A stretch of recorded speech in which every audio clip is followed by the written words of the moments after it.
Ini coba sekarang Gubernur OTT ini yang paling aktual. Kita jadi tahu betapa untuk menjadi kepala daerah, menjadi gubernur ya, segala hal dilakukan. Sampai gaji honorer guru yang notabene sudah kecil itu masih dicowok gitu ya bahasa istilahnya. Masih diembat ya.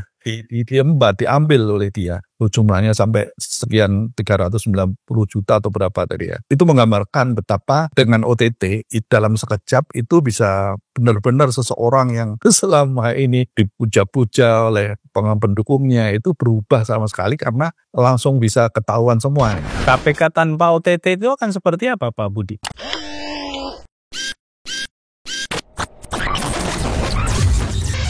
Halo sahabat integritas, jumpa lagi di kanal 1 Visi Utama program Buka Kartu. Yohanis Tanak, salah satu calon pimpinan KPK yang mengikuti fit and proper test di Komisi 3 DPR kemarin, menyampaikan bahwa kalau dirinya menjadi pimpinan KPK, maka operasi tangkap tangan atau OTT KPK itu akan dihapuskan. Wacana mengenai penghapusan OTT ini juga sebenarnya sudah mulai muncul, disuarakan secara cukup intens oleh misalnya Pak Luhut Binsar gitu ya, Panjaitan, yang mengatakan bahwa OTT KPK itu kampungan. Dan secara langsung atau tidak langsung, berkaitan atau tidak, akhirnya Yohanis Tanak juga kemudian terpilih kembali menjadi pimpinan KPK yang akan mungkin dilantik pada Desember mendatang. Nah, untuk membahas seberapa relevan OTT KPK dalam upaya pemberantasan korupsi dan mengapa KPK perlu untuk selalu melakukan OTT, dan itu dibuktikan juga tadi siang atau hari ini KPK kembali melakukan OTT kepada Gubernur Bengkulu yang akhirnya ditetapkan juga sebagai tersangka beserta yang lain. Kita akan membahasnya dengan Pak Budi Santoso. Nah, saya sebelum menyapa beliau, saya perkenalkan dulu beliau. Pak Budi Santoso adalah penasehat KPK periode 2017 hingga 2019. Mengapa hanya berhenti di 2019? Karena saat itu Pak Mulyono atau Presiden Jokowi mengubah Undang-Undang KPK dan menghapus posisi penasehat KPK dan meleburnya di dalam Dewan Pengawas KPK atau Dewas KPK. Nah, disitulah berakhir periode penasehat KPK. Tapi di luar itu Pak Budi juga sebelumnya adalah komisioner Komisi Ombudsman Republik Indonesia ya atau ORI untuk masa jabatan 5 tahun 2011 sampai 2016. Nah, kita sapa dulu Pak Budi. Pak Budi, apa kabar? Baik, terima kasih. Apa kabar? Baik, alhamdulillah sehat. Sehat ya Pak Budi ya. Sekarang mengajar ya aktivitasnya ya Pak Budi ya? Iya, mengajar. Yang rutin tuh mengajar. Yang Kalau yang nggak rutin ya macam-macam lah. Namanya juga aktivis ya. Jadi pokoknya isunya masih soal kepentingan publik ya. Iya. Pak Budi, bagaimana sih sebenarnya posisi OTT ini di KPK ini? Kok banyak yang kemudian mempertanyakan, meminta supaya tidak dilakukan? Seberapa haram sih sebenarnya OTT ini sampai kemudian ada calon pimpinan KPK yang sebenarnya juga adalah pimpinan KPK ya? Saat di fit and proper test itu sampai mengatakan akan menghapus OTT KPK. Ada tanggapan Pak Budi? Setidaknya pengalaman Pak Budi lah saat menjadi penasihat KPK kan ya, karena banyak sekali OTT juga dilakukan. Betul. Oke, terima kasih. Udah lama kita nggak ketemu offline, ini ketemu aja online ya, nggak apa-apa. Betul Pak Budi. Terima kasih. Jadi kalau dari saya ya, dari perspektif saya yang harus kita pertama-tama sepakat tuh sebenarnya dengan mengajukan pertanyaan, sebenarnya kita sepakat nggak sih korupsi itu kejahatan yang luar biasa. Jadi korupsi itu adalah extraordinary crime, ya kan? Nah, tentu kayaknya nggak ada yang membantah lah bahwa korupsi ini adalah root of evil ya, akar dari ini kalau menurut yang gitu disebutnya root of evil. Jadi akar dari kejahatan. yang ada di Indonesia itu, dan itu adalah korupsi dengan segala akibatnya yang sudah kita ketahui semua. Nah, karena kita sepakat korupsi itu adalah kejahatan yang luar biasa, artinya extraordinary crime, maka dalam melakukan pemberantasan korupsi mesti harus menggunakan daya upaya yang luar biasa juga. Nah, sebenarnya eksperimentasi OTT ini kan sudah dimulai sejak awal-awal berdiri ya. Maksudnya sejak KPK di awal-awal itu kan pembangunan institusi, SDM dan seterusnya. Nah, di situ mulai dikembangkan tuh. Dan sejauh ini ya tidak, setahu saya tuh tidak pernah ada yang menggugat di forum resmi ya. Misalnya melalui judicial review atau apa terkait dengan pelaksanaan OTT, karena memang di dalam undang-undang KPK sendiri juga, maksudnya di undang-undang tindak pidana korupsi juga tidak ada larangan melakukan OTT. Bahkan tools ya, perangkat-perangkat untuk terjadinya OTT, misalnya kayak di pasal 12 seingat saya yang di undang-undang Tipikor atau undang-undang KPK itu diberi alatnya lah, misalnya dengan penyadapan, maksudnya kewenangan untuk menyadap dan seterusnya, itu kan bagian dari serangkaian proses untuk terjadinya OTT. Jadi kalau berangkat dari sana, maka sebenarnya, nah OTT ini kan sebenarnya kelengkapan dari penindakan yang dilakukan oleh KPK, ya kan? Karena ada penanganan penindakan atau penanganan kasus korupsi yang sifatnya itu membangun kasus, ya kan? Case building. Nah, sisi yang lain itu adalah dengan OTT ini gitu. Ini di luar fungsi pencegahan ya. Jadi kalau penindakannya sendiri kan selama ini yang dikenal ya case building, membangun kasus mulai dari nol lah ya. Seperti yang dikerjakan oleh APH yang lain. Dan yang kedua ini OTT, dan OTT itu perangkatnya atau tools-toolsnya yang maksudnya perangkat lunaknya dan seterusnya itu sudah tersedia di dalam pasal-pasal di Undang-Undang Tipikor maupun Undang-Undang KPK. Dan UHAP juga tidak melarang, tidak ada larangan lah. Terakhir juga KPK sendiri kan setelah kasus Tanak menyampaikan rencana menghapus, itu kan juga merespon bahwa sejauh ini tidak ada larangan di dalam KUHAP untuk menghapus melakukan OTT. Nah, jadi berangkat dari situ atau dengan argumentasi itu, maka kalau saya itu berkesimpulan ada dua kemungkinan aja nih kenapa Pak Tanak melakukan itu. Pertama, ya itu hanya upaya untuk mengambil hati ya anggota Komisi 3, sehingga ketika dia mengucapkan itu langsung disambut tepuk tangan riuh rendah oleh anggota Komisi 3. Atau yang kedua, tadinya saya berpikiran dia itu akan konsisten konsisten dengan keyakinannya. Nah, tapi belum ada seminggu atau belum ada sebulan kenyataan atau fakta berkata lain, karena di dalam kasus OTT Gubernur Bengkulu itu Pak Nawawi selaku Ketua KPK ngomong bahwa ketika kita ada gelar rapat gelar, Pak Tanak itu setuju, tidak menolak adanya OTT terhadap Gubernur Bengkulu. Jadi dari sana ya saya menangkap sih kelihatan kalau waktu itu memang hanya akan mengambil hati aja para pemilihnya di Komisi 3 ya, agar dia diloloskan. Nah, targetnya kan dia jadi ketua, tapi kan ternyata enggak. Nah, mungkin sebenarnya kalau dia konsisten, dia enggak setuju dengan prinsip yang dia yakini, menurut penafsiran dia harusnya dia enggak usah berlanjut ya, maksudnya dia harusnya mundur saja, ya kan?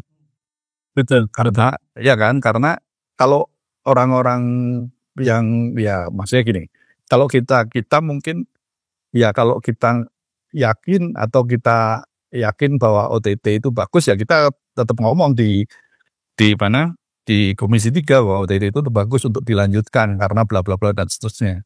Tapi ini kan enggak, dia ngomong menghapuskan, giliran lembaganya melakukan lembaga KPK mau institusi KPK melakukan OTT, dia juga ikut aja kan. Jadi gimana ini? Kalau orang Jawa bilang ini esok esok tempe sore dele. sore tempe gitu. Jadi ya jadi nggak konsisten, makanya nggak konsisten. Di satu sisi dia punya keyakinan dan berprinsip bahwa OTT itu salah penafsirannya, harus dihapus dan seterusnya. Tapi ketika rapat OTT Gubernur Bengkulu aja dia hadir dan setuju gitu loh. Ya apa yang mau dikatakan terhadap istilahnya attitude seperti ini ya? Saya kira agak berat tuh situasinya ya. Pak Budi, kalau misalnya kita berandai-andai ya, yang agak buruk, KPK tanpa OTT itu akan seperti apa Pak Budi? Pemberantasan korupsinya. Saya justru saya juga nggak membayangkan ya kalau KPK itu tanpa OTT, karena begini, coba bandingkan dengan APH yang lain yang masih diberi kewenangan untuk melakukan penyadapan.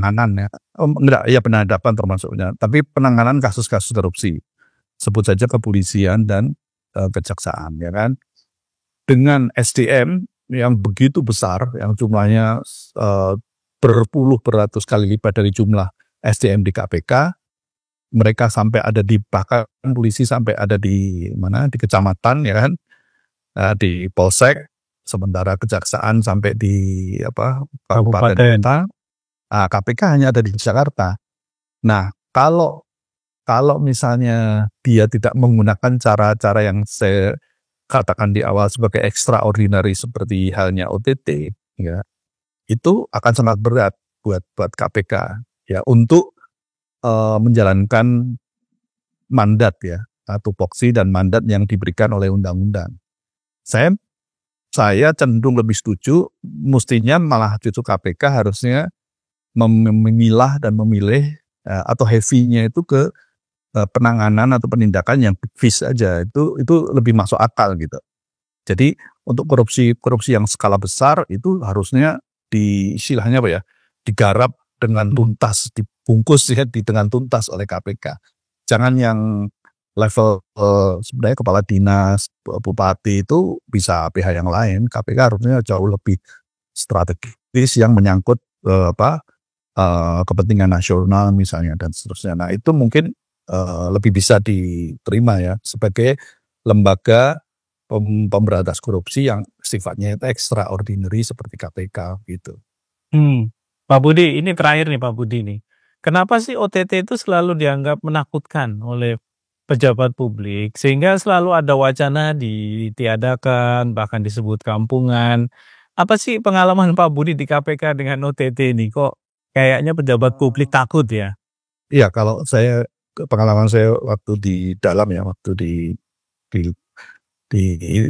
KPK sebagai penasihat, memang kan semua daya upaya itu dilakukan ya oleh pihak-pihak yang berpotensi atau diduga akan menjadi tersangka, karena mungkin exposure media itu mengharu biru waktu itu ya, ketika sampai terakhir zamannya kepemimpinannya Pak Agus Raharjo, ya di mana saya jadi penasihat waktu itu kan mengharu biru, prosesnya itu kan dari menit ke menit, detik ke detik ya, dan itu semua mungkin yang selama ini tertutup rapat ya, seluruh keluarganya itu lingkungan dan keluarganya itu hormat, respect, itu bisa beralih dalam hitungan menit detik ya.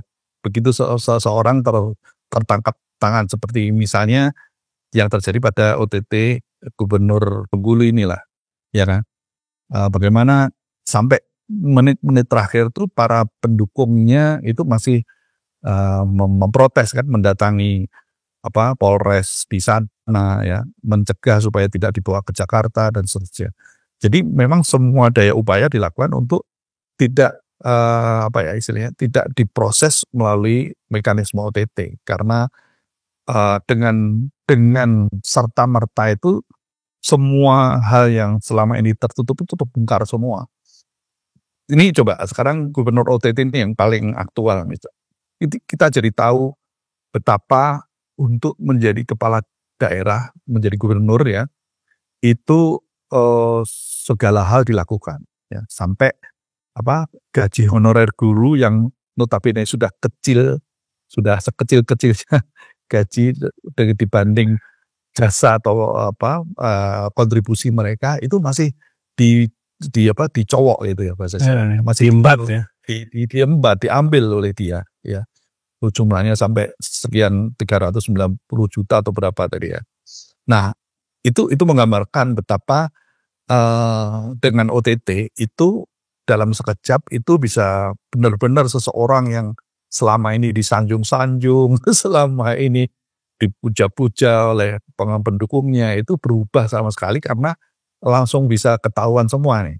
Nah, bahwa soal secara hukum pembuktiannya nanti di pengadilan tipikor itu hal yang lain. Tapi paling enggak dengan OTT ini sebenarnya kalau dari perspektif saya itu pesan yang disampaikan kepada publik itu sebenarnya dalam rangka penjeraan juga. Kira-kira kan begini nih pesannya. Hei, kalian yang mau korupsi lihat nih. Kalau kalian korupsi tertangkap OTT seperti ini. Gitu loh.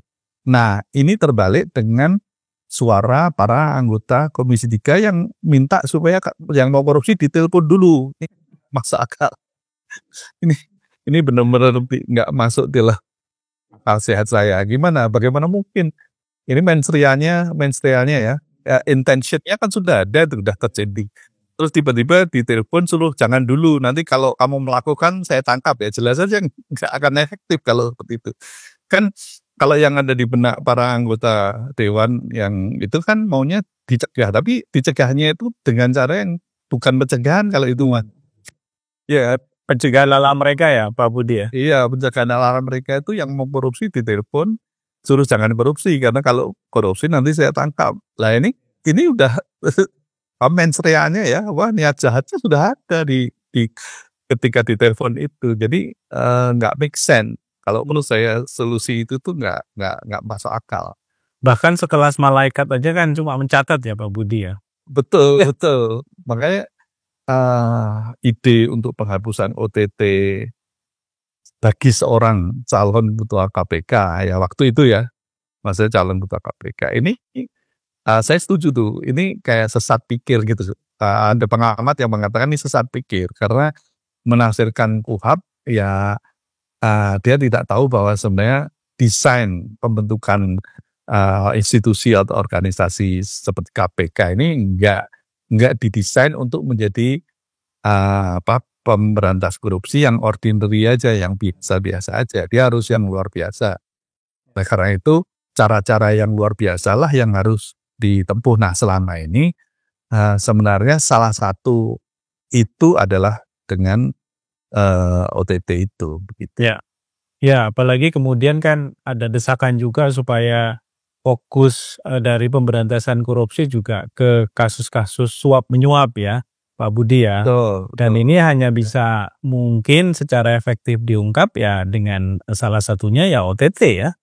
Iya, karena kalau waktu saya di KPK, seingat saya itu 63% dari data di KPK itu adalah soal suap menyuap. Jadi dan ini sudah terbukti bahwa tindakan suap menyuap itu efektif bisa dibuktikan dengan cara yang selama ini dilakukan gitu. Jadi sebenarnya dari achievement ya, dari prestasi sejak jilid 1 sampai jilid terakhir sebelum Firly ya sampai Pak Agus Raharjo itu grafiknya sudah bagus. Makanya indeks persepsi korupsi kan ya relatif naik terus ya. Tapi begitu eranya Firly dan kawan-kawan dengan segala macam hiruk-pikuknya, pelemahan, perubahan, maksudnya revisi undang-undang KPK, dengan segala isinya yang kontroversial, yang memang kayaknya desain pelemahan KPK ini sulit untuk dibantah bahwa itu memang sangat sistematis. Ya. Oke. Siap Pak Budi, terima kasih untuk insight-nya. Ya. Demikian sahabat integritas, bincang kita dengan Pak Budi Santoso, mantan penasihat KPK periode 2017 hingga 2019. di sana periode di mana OTT KPK itu memang sedang pesat-pesatnya ya, zamannya Pak Agus Raharjo. Tapi kemudian karena itu pula mungkin Pak Jokowi marah dan kemudian merevisi undang-undang KPK. Dalam waktu 12 hari. Itu revisi tercepat yang pernah ada dalam sejarah Republik ya. Merevisi suatu undang-undang hanya butuh waktu 12 hari tanpa KPK tahu sama sekali. Draftnya juga nggak pernah.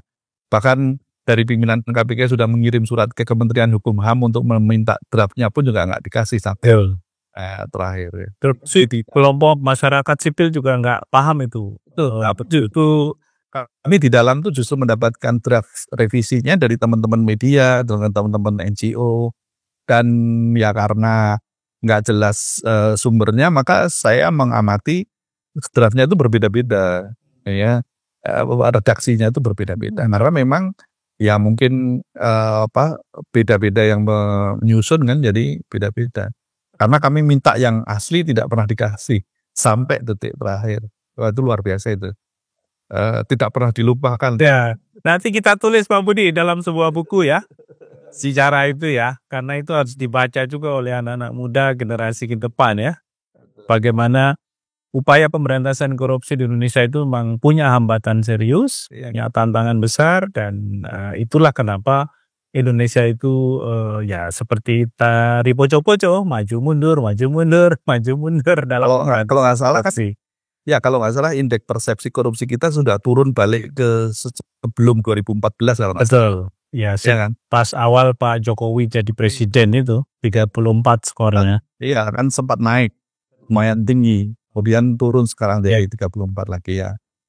Ya begitulah sejarah pemberantasan korupsi di Indonesia. Terima kasih Pak Budi untuk insight-nya. Terima kasih catatannya. Semoga bermanfaat. Sahabat Integritas, kita jumpa lagi di lain waktu. Sampai jumpa.